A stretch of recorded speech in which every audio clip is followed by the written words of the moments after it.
کسی بھائی نے پاکستان سے سوال کیا ہے، یہ پوچھ رہے ہیں کہ میرے بھائی ہیں جن پر بہت قرضہ ہے،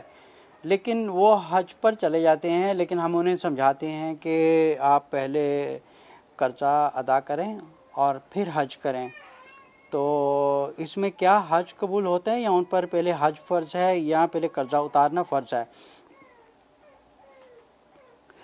میرے بھائی دیکھیں، اگر حج نہ بھی پڑھیں گے نا، لیکن اگر آپ کی نیت ہے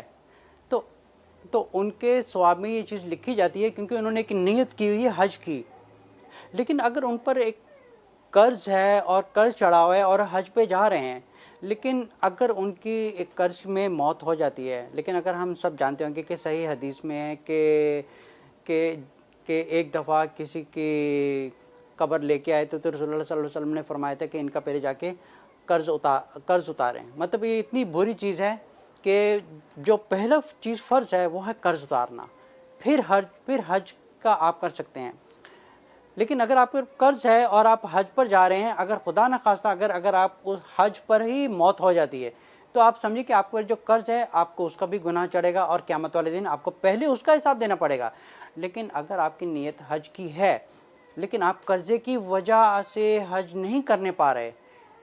تو پھر آپ کا حج قبول ہو جائے گا آپ کی نیت کی وجہ سے، کیونکہ نیت کی وجہ سے آپ قیامت والے دن حاجیوں میں ہی کھڑے ہوں گے۔ لیکن اگر آپ پر قرض ہے اور پھر آپ حج پر جا رہے ہیں تو یہ ٹوٹلی پورا ہی غلط ہے۔ آپ اس کو ثواب کی نیت سے کر رہے ہیں، لیکن آپ اپنے آپ کو ایک مصیبت میں ڈال رہے ہیں۔ آپ اپنے آپ کو مصیبت ڈال رہے ہیں۔ خدا نخواستہ اگر آپ کی موت ہو جاتی ہے، آپ یہ چاہ رہے ہیں کہ میں حج کر رہا ہوں، مجھے اللہ کی رضا حاصل ہو رہی ہے، ایسا کچھ نہیں ہے۔ اللہ کی رضا تو حاصل ہو رہی ہے، لیکن جو قرضے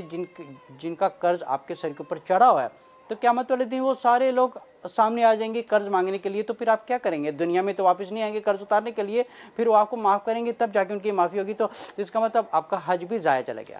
تو حج بھی آپ کا ضائع چلا گیا۔ تو پہلے فرض یہ ہے کہ قرض کو ختم کریں،